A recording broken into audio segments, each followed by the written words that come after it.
Vane. What do you want to do tonight? The same thing we do every night, Pinky. Try to take over the world. TNT, It Rocks the Earth by Claude Bristol. He who does not know what the world is, does not know where he is. And he who does not know for what purpose the world exists, does not know who he is, nor what the world is. A first-century message for those of you who seek to learn and make progress. I gently lay this in your laps. I do so without the slightest fear, but that it will turn your world entirely upside down, bringing you health, wealth, success, and happiness, providing you understand and accept. Remember, TNT is a dangerously high explosive, so when you gather it closely, handle it gently. Down through the centuries, its power has destroyed those who sought to misuse it. Therefore, exercise great care that it is used only for good. Do not misuse it. It can be proved by the teachings of the Bible, certain well-established laws of physics, and last but not least, just plain common sense. Read and determine for yourself whether or not the proofs I offer stand by themselves. Some of you may see only the spiritual side, others recognize the scientific truths, and still others may accept it as just a practical operating device to put you on the road to success. No matter, many know the truth, and for you who will open your minds, the light will pour in with dazzling white brilliancy.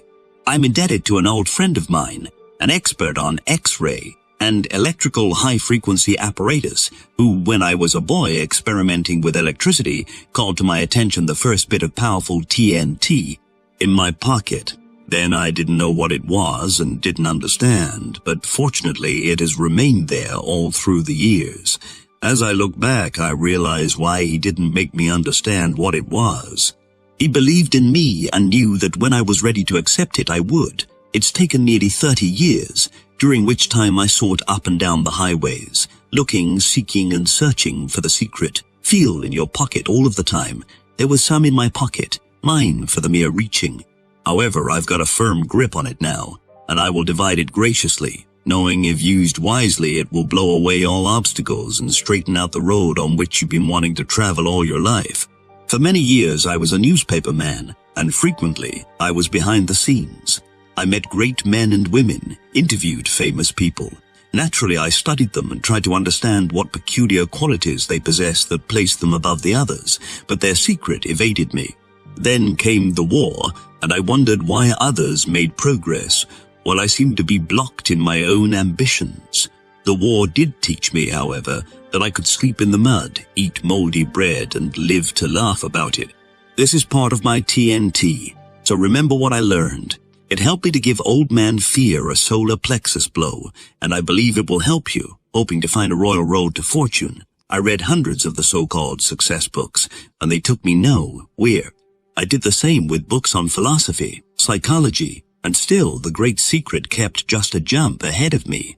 I joined secret fraternal organizations, hoping that I might find that which I sought. However, just like the bit of TNT, in my pocket the secret was in every book, in the great orders, everywhere, and in fact, right under my very nose, but something kept me from it. You will have to determine for yourself what keeps you from it if you don't get it from T&A. It's there. If you don't find it in the printed word, look between the lines, as I've done my best to present it to you. Following the war, I became a member of a coast-wide investment banking organization, and during the years I cherished quite a dream, as did thousands of others in all lines of business. Only to discover that the air castles which I builded were on an unstable foundation, that something which turned the world upside down financially entirely obliterated my air castles, and I became afraid. I got lost in the fog. Everywhere I turned, something fell in on me. Are you afraid? As an executive of the organization, my responsibilities multiplied. Our business, due to the economic changes which were taking place in the world, faced a crisis, and many people failing to understand the catastrophe which had overtaken business everywhere were critical, all of which brought worry and many sleepless nights. I found myself dreading to go to my work, fearing that each day would bring added misery. The weeks went on and conditions got worse and worse. I was baffled.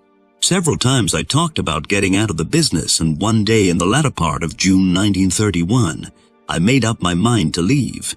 I mentioned it to one of the women with whom I had been associated for several years and saw nothing but reproach in her eyes.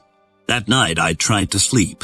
Again I found it impossible. I paced the floor for hours. When at about 3:30 in the morning I suddenly stopped and sat down. I was face to face with myself. I could follow the inclination to run and leave the others to carry on by themselves, or I could stay and do my share, a duty which I knew was mine. I caught myself saying almost aloud, "Right is right. It's always been right. It's always been right. It can't be otherwise," something I had been taught since infancy. Suddenly there appeared to be an unfoldment. Out of the air came a voice saying, "What have you been seeking all these years? What were you taught? What did you learn? Where are you going? Where have you been? Where are you going?" I jumped to my feet, crying, "I know it. I've got it now. It's the secret. That's what they tried to teach you. It is the royal secret, too." Out of the air, something told me that I would find those identical words in a book which had many years before been given me and which I had tried to read, failed to understand and put aside. It was written by a great man, Albert Pike, a mystic, a poet, and a scholar. Grabbing it from the shelf, feverishly I ran through the pages. The words were there and I understood immediately. I now had the key. I could see a broad, smooth highway, and at the end of that highway, a perfect flood of gorgeously beautiful radiance. That's the road you are on now. What a simpleton you have been. They tried to teach you, they tried to help you, and you kept your mind closed, thinking that you alone could find the road and stay on it. Open your mind, I was nearly overcome with the sheer joy of it all.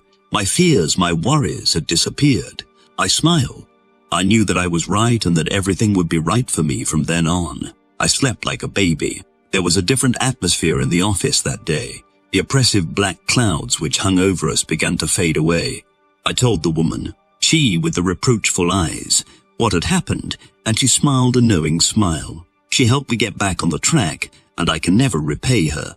As one learned man said, all of us are born with the ability to differentiate between right and wrong, and with the ability to achieve, but some of us must run head on into a stone wall, smash ourselves to bits before we really know what it's all about. I hit the wall with a terrific crash, and it was the greatest and finest thing that ever happened to me. Many, noting the transformation, asked for an explanation. I told some of my closest friends. Knowing it will help, I give it to all of you. Since I caught this theme, the book has been put to use by thousands of individuals, firms, and organizations. In addition, I have talked and lectured in person and over the radio to many additional thousands, and I am very happy to say that, without exception, phenomenal results have been obtained by those who have understood and applied the principles and mechanics outlined herein. The morale of our whole organization was at its lowest ebb. Everyone was discouraged, afraid, by the very necessity of things we had to do and about face. My job was doing everything I could to help the other fellow because I knew it was right. At first I was perplexed as to the methods I should employ to help them, but I used my own system in calling upon the subconscious, and the inner voice said that I should talk to them. Right is right, some were skeptical, but I said to myself, I can prove that I am right. And during the week that followed, I spent every waking hour reviewing the books that I had studied through the years. Naturally, the Bible came first, then followed studies in yogiism, the philosophies of the old Greek and Roman masters, and of the later-day teachers and students. I again deliberated over the meditations of Marcus Aurelius Antoninus, reread Hudson's Law of Psychic Phenomena, another book, The Gist of It, written by a brilliant physician, Hayden by a brilliant physician, Hayden Rochester. Again, I studied my books on physics, electricity, and those on the vibrations of light, and discovered that not only was I right, as I knew I would be, but that peculiarly the same general basic principles ran through them all. I reread numerous books on psychology and found the same story everywhere. Subsequently, I quoted excerpts, and lo and behold, things began to move. It has occurred to me again and again that all men and women who use this power are showmen, or to use the words of my newspaper days, headliners, those who hit the front page. Something causes them to toss away the bushel basket under which they hide their heads, and they arise above the commonplace. Surely you will agree they may have the power to the nth degree, but if they do not become headliners, they never get a niche in the Hall of Fame. It doesn't follow that they are newspaper publicity seekers, because some of them are very reticent, and by their very reticence are showmen. Others adopt certain peculiarities or use certain devices to make them stand out from their fellowmen. Some wear an efficacious smile, others scowl, and still others have a certain charm of manner. Long hair, whiskers, and sideburns play their part. Flowing robes and distinctive dress are worn by others. The showmanship of some is evidenced by red neckties, others by spats, affected manners. Where is your niche? Many master the art of oratory, the science of warfare, banking, statesmanship, politics, the arts, but all of them stand out in the full glare of the calcium. Headliners, the number is legion. I mention a few of those of history and today. Demosthenes, Nero, Julius Caesar, Christopher Columbus, Cleopatra, Balzac, de Maupassant, Sir Isaac Newton, Joan of Arc, Cromwell, Edgar Allan Poe, Benjamin Franklin, Alexander Hamilton, Bismarck, Graham Bell, General Grant, Seal Hodes, Pym, T. Barnum, Clemenceau, Kitchener, Woodrow Wilson, Joffre, Sir Thomas Lipton, Foch, Mussolini, Winston Churchill, Charles E. Hughes, Lloyd George, Mahatma Gandhi, Ramsay MacDonald, Will Rogers, Douglas Fairbanks, Roosevelt, Henry Ford, Lindbergh, Alfred E. Smith, Lenin, and Hitler. They have been and are found in every walk of life. Gandhi uses this power, I am sure, and I think he is the greatest headliner of present times. You can find many pictures showing him in the modern civilized garb of man, but today, and for several years, he has kept his hair cropped short, worn a loincloth, and a pair of huge spectacles. I have no right to say that Gandhi affected this attire for any particular purpose, but I believe he has done it to focus the world's attention upon himself for India's cause. I make no attempt to explain why those who use this power are showmen. You'll have to determine that for yourself. But remember, a city that is set upon a hill cannot be hid. Neither do men light a candle and place it under a bushel. Again, the great truths of life become known only to those who are prepared to accept them. I repeat, thousands who use the power for evil brought on their own destruction. We get out of life exactly what we put into it, no more, no less. When we put in good thoughts, constructive efforts, and do good, then we receive like in return, for whatsoever a man soweth, that shall he also reap. Detonating caps are now set. Caution signals are out. Be careful. A man's true greatness lies in the consciousness of an honest purpose in life, founded on a just estimate of himself and everything else, on frequent self-examinations, and a steady obedience to the rule which he knows to be rule, which he knows to be right, without troubling himself about what others may think or say, or whether they do or do not do that which he thinks and says and does. Marcus Aurelius Antoninus. There are thousands, yes, millions of people seeking the secret, the key to health, riches, happiness, contentment, and a solution of their problems. Through the ages, many men and women have the secret, use the power, and I am positive you can acquire it too if you'll think as you read, accept, and apply the ideas contained herein. What do you want? Where are you going? An old story, I repeat, an old story. Down on a levee in Mississippi, 2 men were dozing. One of them yawned, stretched his arms, and sighed. Gee, I wish I had 1,000,000 watermelons. The other man asked, Ralph, if you had 1,000,000 watermelons, would you give me half of them? No, sir. Would you give me a quarter of them? No, I wouldn't give you a quarter of them. Ralph, if you had 1,000,000 watermelons, wouldn't you give me even 10 of them? No, sir. I wouldn't give you 10 of them. Well, wouldn't you give me 1 lousy watermelon? Say, Sam, I wouldn't give you even a bite of one if I had 1,000,000 watermelons. Why not? Because you're too lazy to wish for yourself. There's much to be gleaned from that story. You'll understand as I proceed. I am fully cognizant that some will scoff. There have always been scoffers, but scoffers never succeed. They never get any place in life, simply become envious, while the doer or the person who is moving forward has to jump over or go around them. They have nothing but a nuisance value in life. Some of you may dismiss all of this as you have done before, as you always will, but for those of you who are interested, are still willing to learn, I promise you can learn. I promise you can learn and make progress for yourself. Scoffers do not succeed, I take it there isn't an intelligent man or woman who isn't really interested in getting ahead, but I have often wondered if there isn't a negative quality in most of us which precludes us from really starting. There's a saying I thoroughly believe in. If you believe it, it's so. Simply a cryptic statement or digest of what I give you. All the great teachers, Buddha, Confucius, Muhammad, Jesus, and many philosophers taught a great fundamental idea. It is found in all religions, cults, creeds, and sects. Everywhere runs the same general theme, the gist of which, in my words, is, if you believe it, it's so. If you believe it, it's so. If you believe it, it's so. I quote from the Bible, "As a man thinketh in his heart, so is he. As a man thinketh in his heart, so is he. If you believe it, it's so."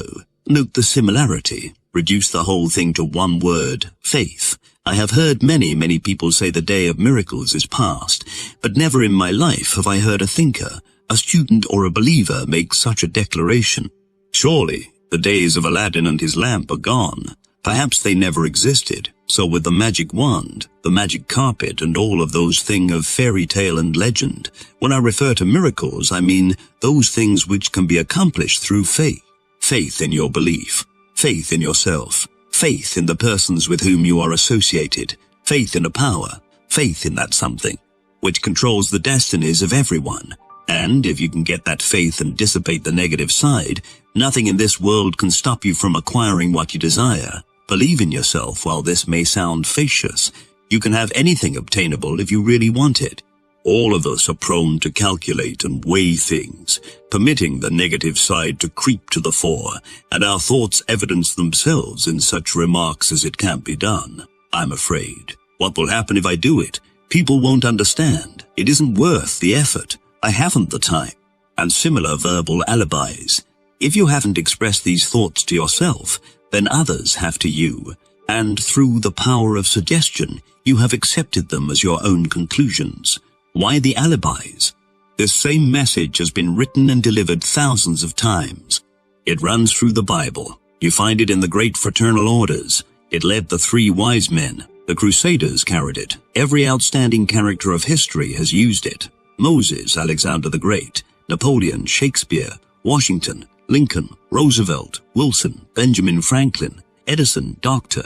Steinmetz, Barnum, and thousands of others had a grasp of that something. The wise men of all ages, the medicine men, religious leaders, great teachers, the Maya priests, the yogis, the healers, the healers, the healers, the healers, the miracle men, all of them knew this secret. Some worked it one way, some another. The wise men knew they were just human beings. If they knew and could achieve, so can you. Halt, think, ponder. What made Mussolini? What is it that Amy has? Gypsy Smith. Billy Sunday. Belief, faith. Only that, and the ability of a staunch believer to pass it on to the other fellow. It's the very keynote of all great religions. All big things are started by one person, one believer. It makes no difference where they got the idea originally. All great inventions are the outgrowth of the whole scheme. Faith, faith, faith. Belief in yourself, your ideas. All super salesmen know this. They use the power. That's why they are super salesmen. Every community drive, every forward movement, everything worthwhile succeeds because some one person has faith and is able to pass it on and on and on. Think about that. Then think about it some more and think of it again. Meditate over it, and you'll realize that every word is true. Many envy the man or woman getting ahead, who appears to be a financial success, a power, an influence. Did you ever seek the explanation? Everything that anyone has ever done constructively has been done from within himself. Don't envy.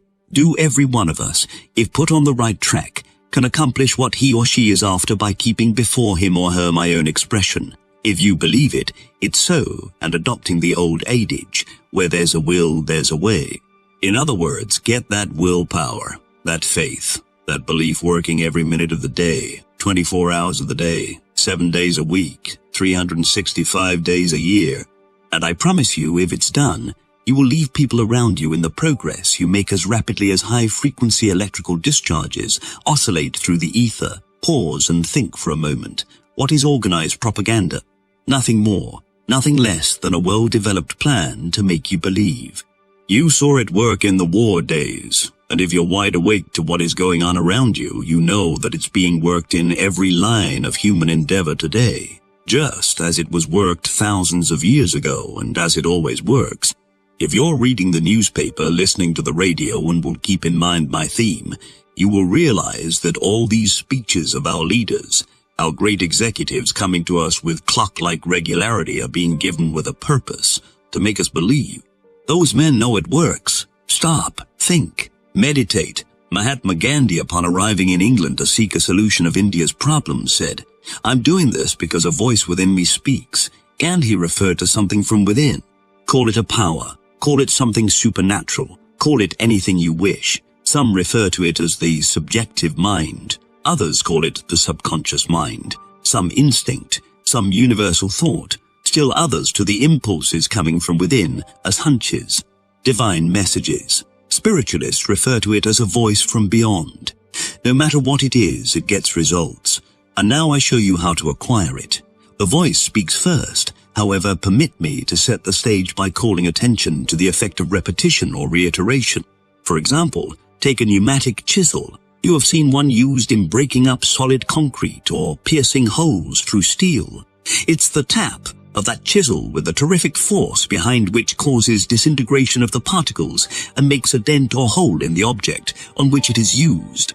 All of us have heard of the old torture system of dripping water on the forehead. Perhaps you are familiar with Kipling's Boots. It's the tramp of boots that makes men mad. It's the constant never-ending repetition that penetrates. You are familiar with the first part of the picture and how repetition works on material things, but some of you may not thoroughly understand the second part. But here too, it's the repetition that ultimately makes its impression upon the human mind. The fundamental of advertising is its repetition. Its appeal by reiteration. 100 others all impressed on your consciousness by constant repetition. Through the science of repetition, you learn to multiply. Everything you ever memorized was impressed upon your consciousness through repetition. You are constantly being reminded to reaffirm your faith in your religious belief. The same science, again and again. Repetition, reiteration, reaffirmation and repetition. The connection between the conscious and the subconscious or subjective mind is close. Every student of the subject knows what may be accomplished by definitely contacting the subconscious.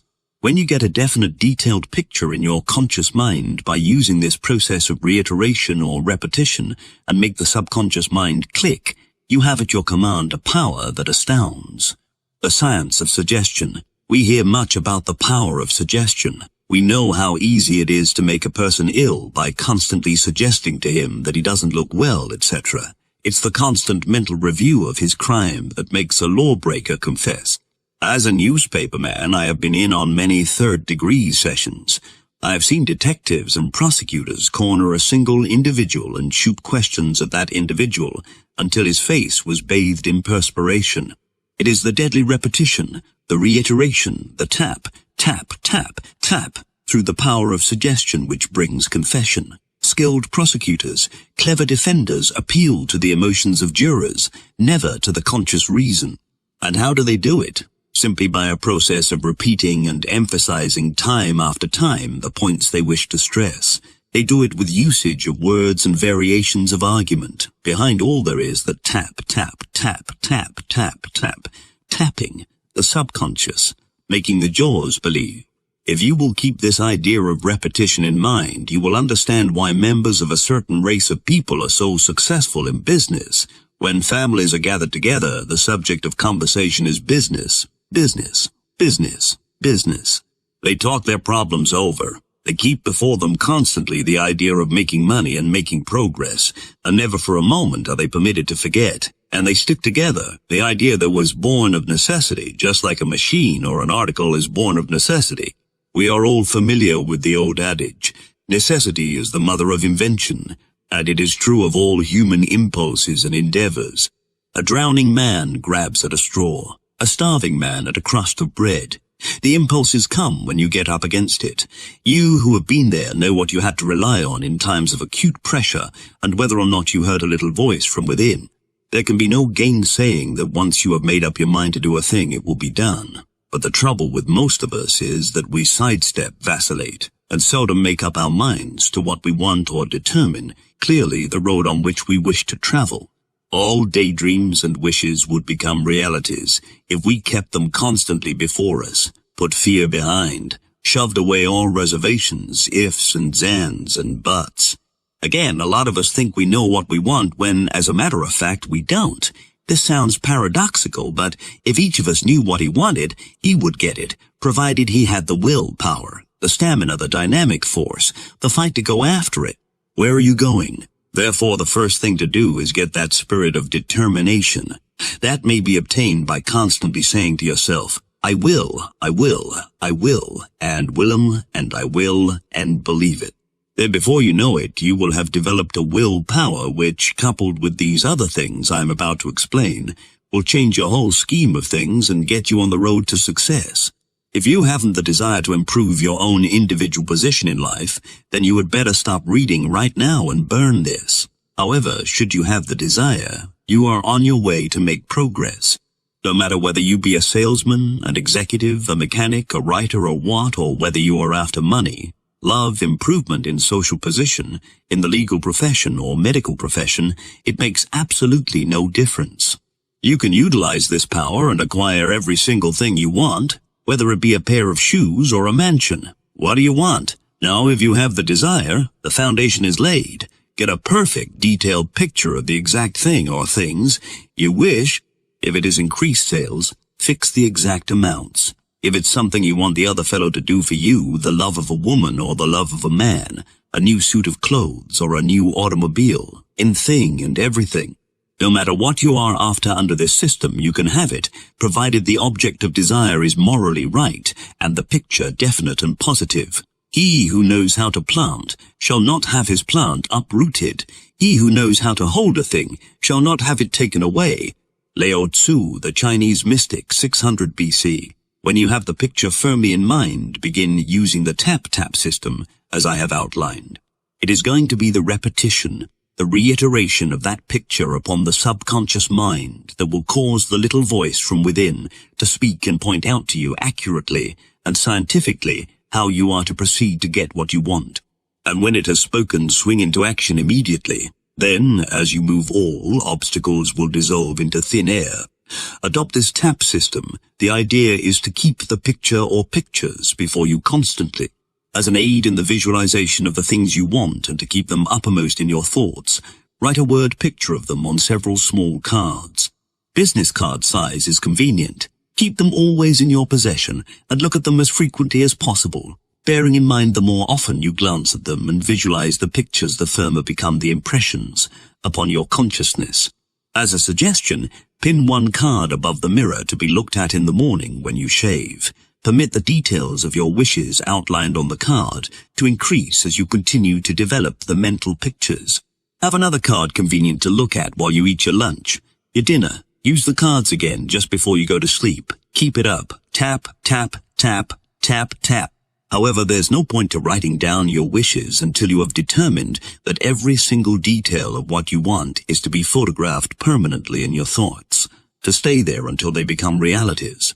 Use small cards. Remember that repetition of the same thought, the same suggestion, makes the picture positive. When you thoroughly comprehend this, you will understand why thought always correlates with its object. Reflect for a moment. Where did the steamboat, the locomotive, the automobile, the electric light, the sewing machine, the radio, the typewriter, and a million more objects and conveniences come from? All were thoughts or mental pictures in the minds of men before they became realities. Everything on this earth, except that which nature creates or has provided, is the result of sustained thought. Powerful thoughts attract thought. Contacting that something brings everything, with nature's exceptions, into manifestation.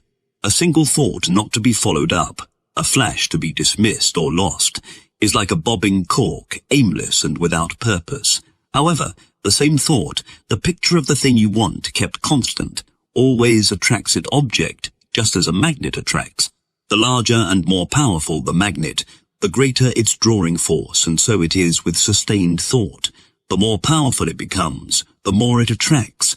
Just as a huge magnifying glass drawing the sun's rays and kept focused on a certain spot will burn a hole, so will powerful, sustained thought, the vivid mental picture directed to or on its object correlate.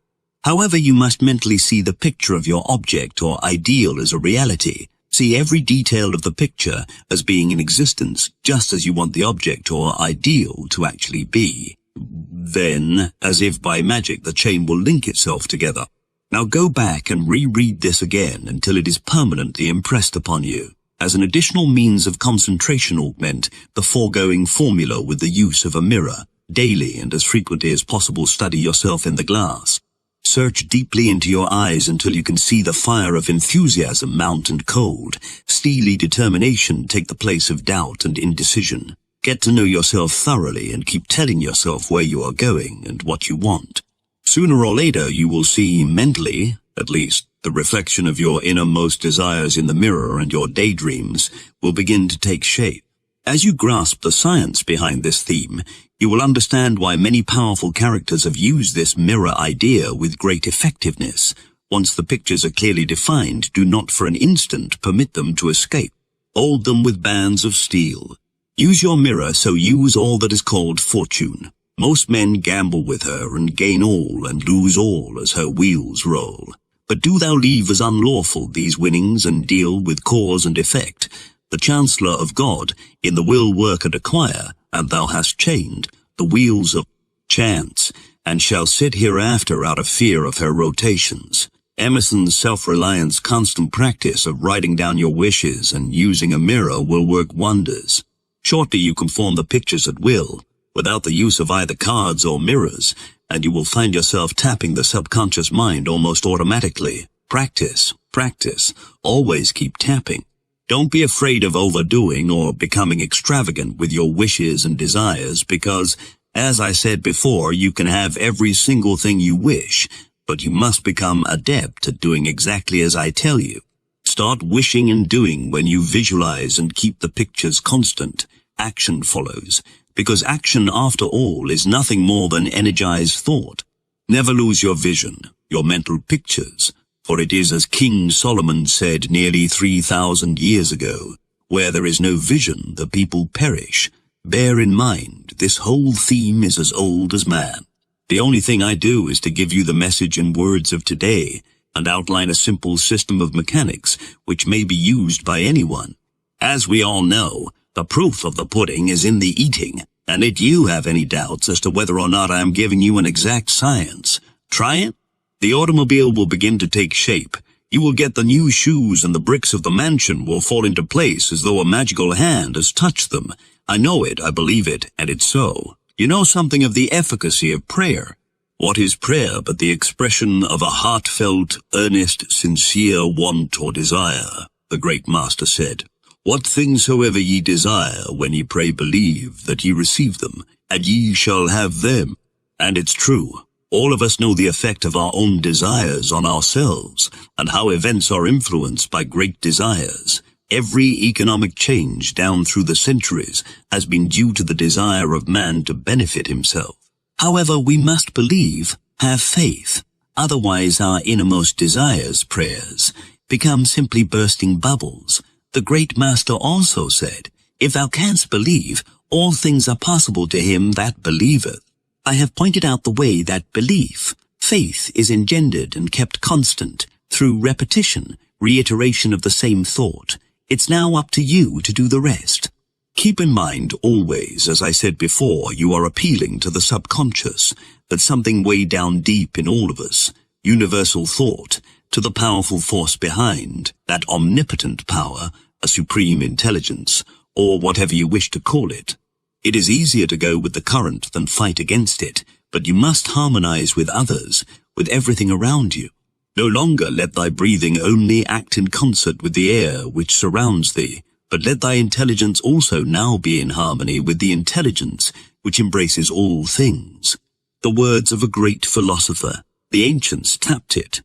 It shouldn't be necessary for me to explain that I am suggesting that you put yourself in tune with the very stream of life itself. You who understand will appreciate that nature provides ways and means for all things to grow rightly. Meditate for a moment and you'll realize I am giving truths which many may have forgotten. There's the great fundamental law of compensation which makes all things right. There's no set rule for doing anything because some of us perform one way and some another, just as two people go across the river. One goes by one bridge and one another, but they both ultimately get to their destination. In other words, after all is said and done, it's results that count. And if you will make up your mind to exactly what you want and follow the simple rules which are given herein, everything you are after will be yours.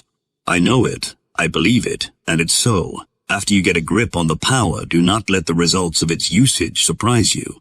Miracles will be performed. You will do what previously you thought impossible. As certain as night follows day, results will follow in a most astounding manner. Things will come to you from the most unexpected sources. Ideas for accomplishment will pop here and they'll pop there, then follow through. Others may say that as things happen for you, they are mere coincidences, that you are lucky, etc. Care not what they say. They are the scoffers, the non-believers, the ignorant. Remain steadfast in your belief that they are the result of your own works, coupled with that something. In using this power, you are setting up powerful vibrations among the unseen forces. Therefore, it is not well that you should tell anyone, not even your most intimate friends or relatives, of your innermost wishes or desires, your deep-rooted ambitions. Keep them to yourself, for should some person learn what you are after, they may, consciously or unconsciously, due to enviousness or something else, set up counter-vibrations, place obstacles in your way, and otherwise attempt to hinder you. Should barriers accidentally fall or be placed in your path, climb over or go around them, go whistling blithely by. Tell no one now. Remember, it is entirely up to you as to the kind of pictures you create and hold constant and subsequently bring into realities. Analyze this. You are today exactly where your thoughts have brought you, where your thoughts have brought you, and you will be tomorrow where your thoughts take you. You are the absolute boss. Therefore, bear in mind always, the only limit is the limit you fix for yourself, and remember you start with your thoughts. It may take longer to get some of the things you are after than others. But never get discouraged. Rome was not built in a day. Just maintain your faith, your belief, and keep tapping away. Many things will be added unto you and your dreams. The positive pictures will come true. Remember, nothing can stop you but yourself. I know it, I believe it, and it's so. I also am one of those who believes that all things are relative. To my way of thinking, if a man can earn $1, he can as easily earn 10. If he has 2 suits of clothes, he can have 10. The only difference is the amount of energy he is willing to expend, and this goes for acquiring $100 to $1,000, and from then on, it is a matter of only adding ciphers. There is no limit as to what a person may do or secure, provided he makes up his mind and steadfastly and determinedly moves towards his goal. Look within. Within is the fountain of good, and it will ever bubble up if thou wilt ever dig. An ancient saying, as I said, under detonating caps, be careful how you use the power which is to be yours. It will act as a boomerang and destroy you and everything you hold dear if you use it for evil. Therefore, only use it for doing you and others the most good and bringing happiness for yourself and those around you. Do not talk or boast about what you may have done for others or of your good deeds. They will speak for themselves.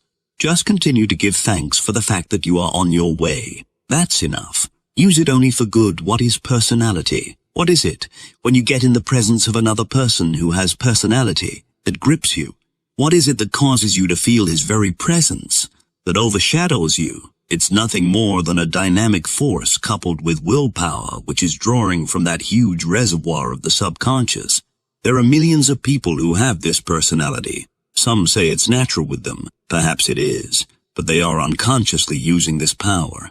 In other words, it's sort of been thrust upon them, and when that thing called personality is backed up with willpower, things move. Have you got it? To my way of thinking, selling bonds, books, clothes, insurance, electric service, washing machines is no different than selling any other commodity, selling yourself or selling ideas. I have found that trying to put over an idea, firstly, I have had to believe in the idea. Dream it, eat with it, I had to have it with me every minute of the day until it became part of me. The old idea of repetition again, and I know it works in selling commodities. You have got to know what you are talking about, and only hard, personal, persistent, intelligent study will enable you to do this. One more thing, and that is keep informed as to what is going on in the world about you. You never know what a prospect may be interested in, and it's sometimes necessary to get his attention or you'll break entirely through irrelevant subjects. That's why I repeat, read the newspapers, current periodicals, and read them thoroughly. I don't mean read every detail of some murder or suicide, but get a digest of the day's news. Awaken, know what is going on about you. Get understanding. Keep step with the world's affairs. The better informed a person, the better he is equipped to get what he wants. Don't forget that knowledge is power. All of you should know that by this time, he who knows others is clever, but he who knows himself is enlightened. From the sayings of a wise Oriental increase, your knowledge and the scope of your activities will be enlarged, and the desire for greater things, larger things, will come automatically, and as they do, the things which you previously thought you wanted will become to your mind trivial and will become to your mind trivial and will be disregarded, which is another way of saying that you ultimately will hitch your wagon to a star, and when you do, you'll move with lightning, like speed, study, learn and work, develop a keenness of observation. Step on the gas. Become alive for yourself and you'll pass it on to the other fellow. Get confidence, enthusiasm, and you're set up like vibrations all around you. And that's the theory of all life, as old as the world itself. Like begets like, a laugh brings a laugh, a good deed calls for a good deed, riches beget riches, love, and so on.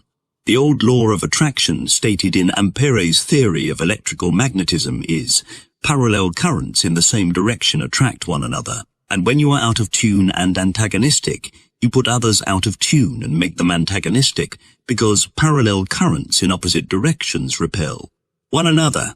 However, don't get the thought that I have given you an oversized wishbone which will enable you to sit down and, by talking to yourself, through the idea of repetition, get what you want, because it will never work.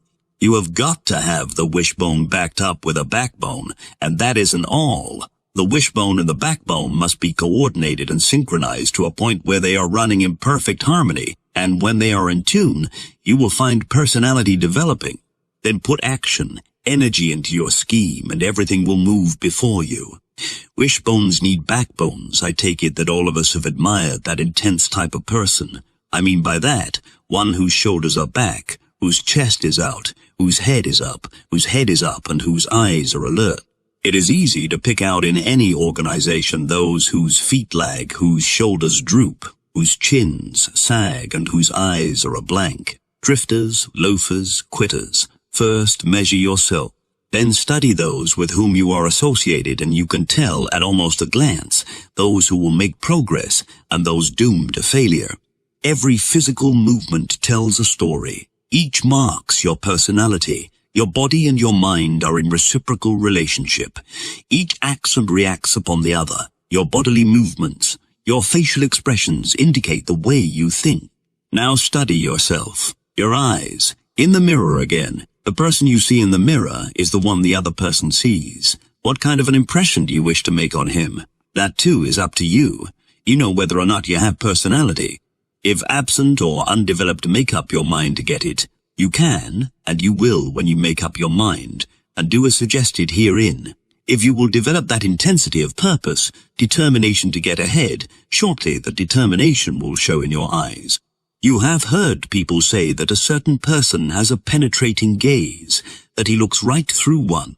What is it? Nothing more than that fire from within. Intensity, or whatever you wish to call it, which means that the person who has that gaze usually gets what he wants. Remember, the eyes are the windows of the soul. Look at the photographs of successful men. Study their eyes, and you will find that every one of them has that intensity.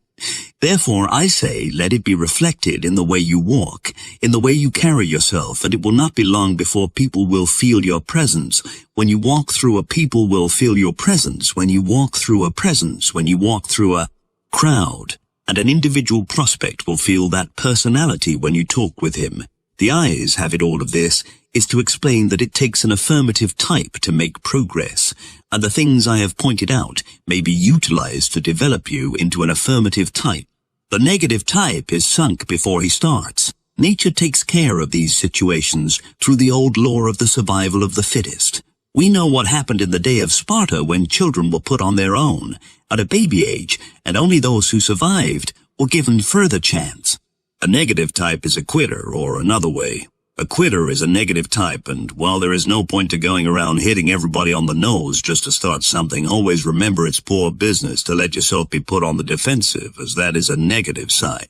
The person who won't be licked can't be licked.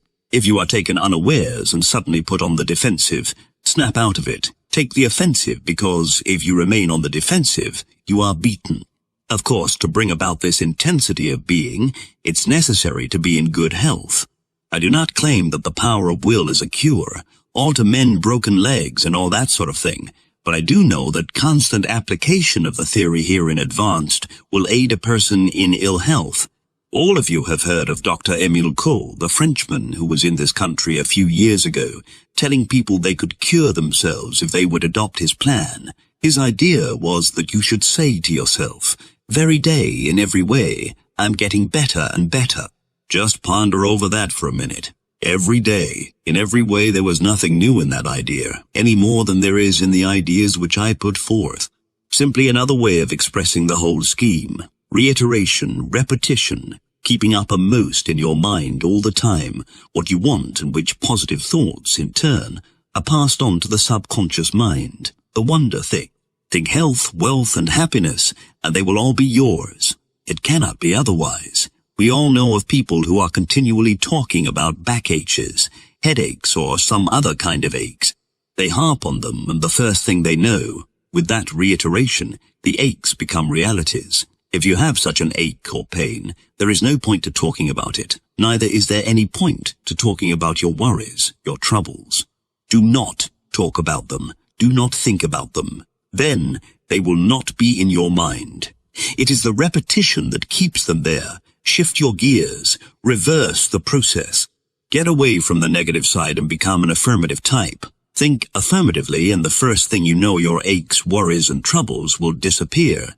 If thou art pained by any external thing, it is not this thing which disturbs thee, but thy own judgment about it. And it is in thy power to wipe out this judgment now. But if anything in thy own disposition gives thee pain, who hinders thee from correcting thy opinion? The philosophy of the ages when a train roars across the track in front of you, you put on the brakes of your automobile, throw the gears into neutral and idle your engine. You are on your way again just as soon as the train passes, but you certainly do not throw your gears into reverse and go backwards, backwards. Are you in reverse? Compare yourself to the gears of your automobile. In reverse place all fears, worries, troubles, aches, and pains. And when things go wrong, simply put on the brakes. Idle your engine until you can clearly see the road ahead. In high is everything you desire. Health, wealth, happiness, success. No power in the world except your hand can put the gears of your automobile in reverse. If your own gears get in reverse, remember you alone put them there.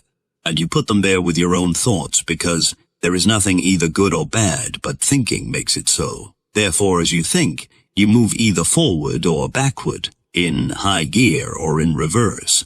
When you place yourself in reverse, worry, stew, and fret, you are using the tap idea to bring into existence the things you would most avoid. Some 3,500 years ago, Job said, "For the thing which I greatly feared is come upon me, and that which I too was afraid of is come up to me." Certainly they came upon him because he, in his fears, pictured them. He used the immutable law to attract them. Just as you bring the good things which you want into reality by holding the positive thoughts constant, so do you bring the bad things, those which you fear, by holding the worry, the negative thoughts constant. If you have read this far, then you must realize that when you look after your thoughts, then your thoughts will look after you. Therefore, which will it be? Grief, trouble, ill health, worry, failure, or health, worry, failure, or health, wealth, happiness, success. It's entirely up to you. No power on this earth, but you can direct your thoughts. and the way you use your will to keep your thoughts positive is a matter solely under your control. Therefore, lose no time in erecting a steel wall on the right side of the reverse gear. Close the door of yesterday. Keep it closed always. Then shift from low gear into high and stay there. Which will it be? Those of you with your own business, increase your business. Or if you're a salesman, your sales, as a result of your own thinking. When others tell you that business is bad, things are tough, going to the bow wows, etc., and you accept their thoughts and make them your own, your business will go to the bow wows. Have no doubt about that. Then as you talk to others with your chin on your chest, your feet dragging in the front of a professional mourner, then you tap them down, and the more you circulate and the more you talk. Tapping with the same story, especially if you think and talk with an air of conviction. The B think and talk with an air of conviction, the more damage you do. You are setting up thought, in reality fear, vibrations which are far-reaching. Fear thoughts are terrifically contagious and spread like wildfire. Conversely, as you direct your thoughts, visualizing, towards increasing your business, your sales, your profits, etc., have no misgivings of your own, keeping your mind closed to the downward tapping thoughts of others, and put enthusiasm, energy, and action into your program, your business, your program, your business, your sales automatically will increase. You must keep in mind always that the intense fire of enthusiasm from within becomes a conflagration which affects all on your wavelength as long as you radiate it. The vibrations you set up with your powerful rays of enthusiasm inspire others, raise them up, build and attract business, just as fear vibrations tap others down, repel and destroy. Close your eyes. It is an indisputable fact, irrespective of the times, that there is always business somewhere for the man who believes it exists and goes after it, but none for the person who is positive, that none for the person who is positive that none exists, and makes no endeavor to move. Accept this, experiment and be convinced. Any downward or upward trend in our worldwide economic scheme is due entirely to the way we think. When the great world leaders, the statesmen, the financiers, editors, publishers, economists, those who direct and influence the thoughts of millions in every part of the globe, permit depressed thoughts to enter into their scheme, then depressed thoughts and fear vibrations enter into the scheme of those same millions, and business comes to a near standstill. When the world's leaders change their way of thinking, toss out fear and move forward instead of backwards, then the thoughts of millions change for the better, and as they think constructively, business improves. Thought moves the world. Stop and meditate over this for a few moments. You will realize that thought operating in reverse was the great underlying factor which brought on the so-called economic depression. Human beings are human beings the world over, whether in Prague or Timbuktu, all subject to the same emotions, the same influences, the same vibrations. And what is a community, a city, a nation, but merely a collection of individual humans? As a man thinketh in his heart, so is he. As members of a community think, so they are. As a city thinks, so is it. And as a nation thinks, so is it. There is no other conclusion. We are living in a great crisis in human history. There is unlimited need for boldness and courage, but there is no occasion for dismay. On the one hand, there is the way to such achievements, to such wealth and happiness as mankind has never before known. Life, even as we know it now, tastes very good at times. We spoil it a lot for ourselves and each other by fear, follies, hate, bickering, suspicion, and anger. There is no need for us to go on spoiling it. We have not the health we might have. We have not a tithe of the happiness we might have. But it is within the power of the human will to change all that. H.G. Wells, England's great man of letters, this power, this vital energy, or whatever it is inexhaustible, and it is so easy to use it if you only have the key. I am fully appreciative of the fact that psychologists maintain that few persons really think. It is my hope that this message will cause you to think.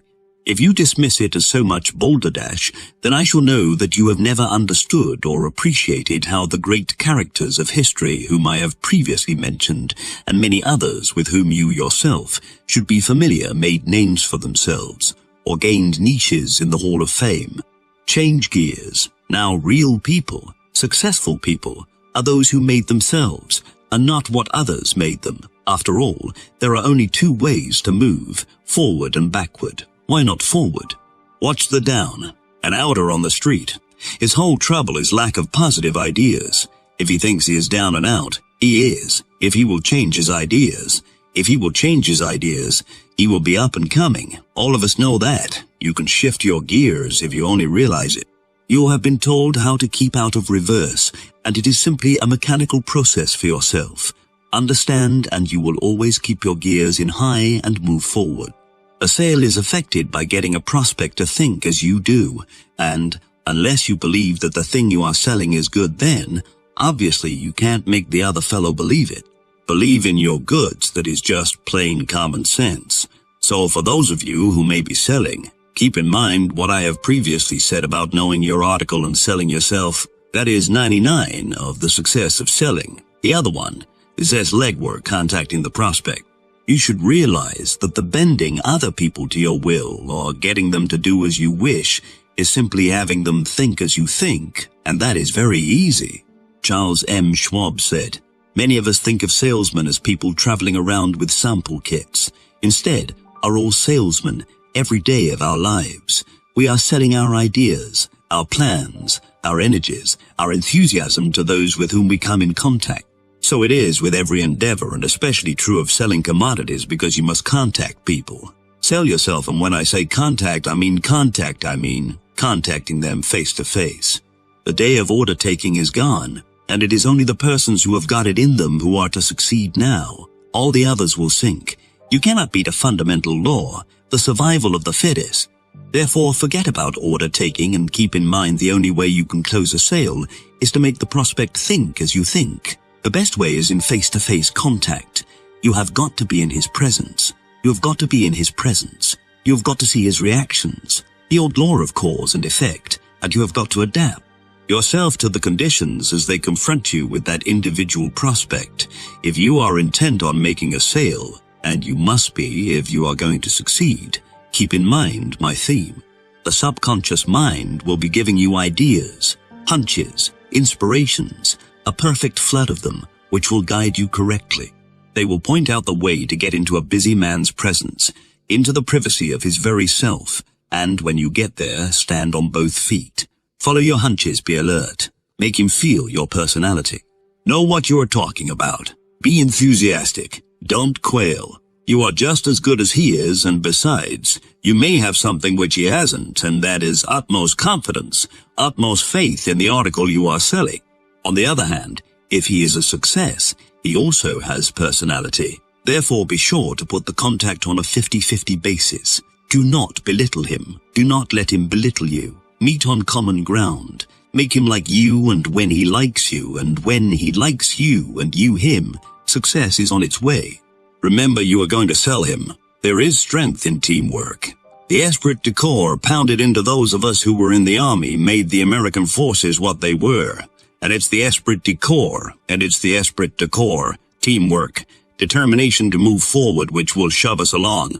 If this is accepted in the spirit in which it is given, put into execution, you will be unbeatable. And by getting in tune and getting others on the track, the world is yours. When fear rules the will, nothing can be done. But when a man casts fear out of his mind, the world becomes his oyster. To lose a bit of money is nothing, but to lose hope, to lose nerve and ambition, that is what makes men cripples. Herbert N. Casson, ascertain exactly what you want and use the mechanics given, and you will discover more gates open for you than you ever dreamed existed. I am not interested in any prophetic explanations. I am interested in results. A light will dawn upon you, and you will see clearly ahead how to achieve what you are after. The same principles, the same methods can be successfully applied to any line. The ability to accomplish anything in a convincing fashion depends entirely upon the degree of expert knowledge which you possess, coupled with that intensity of purpose. Read and study, practice, tap, tap, tap. Before closing, I should tell you that the conscious mind must be placed in a receptive condition to get the ideas from the subjective or subconscious. Of course, we all know it is the conscious mind which reasons, which weighs, which calculates. The subconscious mind does not do any of these things. It simply passes on ideas to the conscious mind. Open the door. You have heard a lot of people say, play your hunches. What are those hunches? What are those hunches? Where do they come from? They come from the workings of the subconscious mind. Psychologists tell us, you will soon understand the reason that to put the human mind in a receptive condition, you must relax. If you have ever laid on the massage table and been told by the massage table and been told by the masseur to relax, then you know what I mean. Let the body go limp. If you have trouble at first, try it with your arm, both arms, both legs, until the whole body is relaxed and the mind automatically will relax. When that is accomplished, concentrate on what you want. Then hunches come. Grab them, execute them as the little voice tells you. Do not reason or argue, but do as you are told and do it immediately. Relax and tap. You will understand what psychologists, mystics, and students mean when they tell you to stop, relax. Think of nothing when you wish to draw on the subconscious and have the little inner voice speak. As you further progress, you will also begin to realize what the seers of the East had in mind when they said, become at ease, meditate, go into the great silence, continue to meditate, and your problems will fade into nothingness. The road ahead will become illuminated, and your burdens will fall away one by one. Is there anything clearer than Pilgrim's Progress? My message is no different than that which was conveyed there, only, as I said before, I put it to you in perhaps different words. The late Thomas A. Edison, explaining his success of inventing, said, I begin by using my accumulated knowledge, but most of my inventions are completed with ideas which flash into my mind out of thin air. Fred Ott and Charles Daley, associated with Mr. Edison for more than 50 years, solved the secret of making synthetic rubber. The mysterious nothingness I quote from a newspaper story dated October 21, 1931. On Monday Mr. Edison, started to sink into a stupor, but Daley and Ott were still pounding doggedly, determinedly concentrating, tap, tap, tap, tap, tap, tap, tap, tap at their experiments, and on Tuesday night the solution flashed.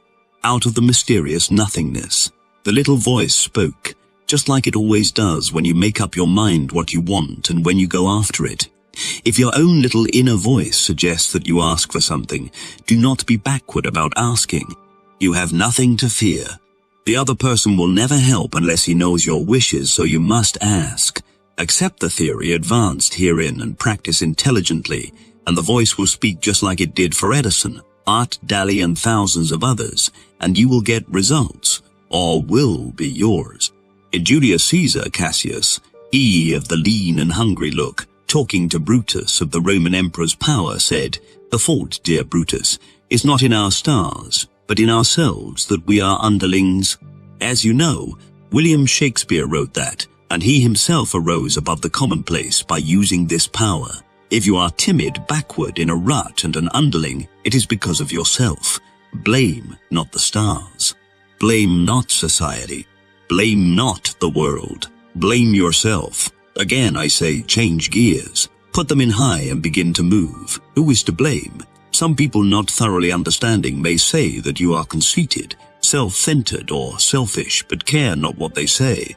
Those are the scoffers. Those who would put rocks in your road and otherwise impede your progress. Those who understand will be helpful. They will be eager to serve you. The intelligent ones will begin to study you. The intelligent ones will begin to study you to determine what you have that they haven't and try to learn your secret. I have given you a grip on it. Hold it to you tightly and start moving forward. George G. Nathan, one of America's foremost critics, in a compilation of living philosophies, declares he has never known a man who succeeded in life in a material way who did not think of himself first, last, and all the time. Naturally, I don't know just how Nathan meant that, but I'm sure he did not mean that a successful man is selfish to the point where he isn't helpful to others, because if you follow the theme as I have outlined it and get on the road to success, you will not be led to act ruthlessly. Service pays dividends, as a matter of fact. The exact opposite is true, because you will find that you will wish to do charitable things, good things for other people, performing services involving the throwing out of crumbs, as it were, and your willingness to do something nicely for the other man, which will bring about a willingness on his part to do something for you. There is nothing selfish about this. It's just a matter of cause and effect. Remember the laws of attraction. Like always attracts like. When you perform a service, you will be paid huge dividends. There is no mystery about it. It's just so. I am the master of my fate. I am the captain of my soul. As a man thinketh in his heart, so is he. I know it, I believe it, and it's so. This little book will do everything for you that is claimed, but you must reread it until every sentence, every word is thoroughly understood, and then you must apply the principles and mechanics with your whole heart and soul. Make them a part of your daily life, and when you put into practice the ideas offered, you will find that they will work just as they've always worked, and always will. If you are in deadly earnest with yourself, you will find the whole scheme very simple. After you have studied the book and have reflected upon the ideas set forth, you will appreciate the tremendous force which lies in the science of thought repetition and positive action. You can, by repetition of the same thought, tap yourself upward or downward, dependent on whether you have depressed or constructive thoughts, and as you build yourself powerfully, you will find that you can influence others by your thoughts.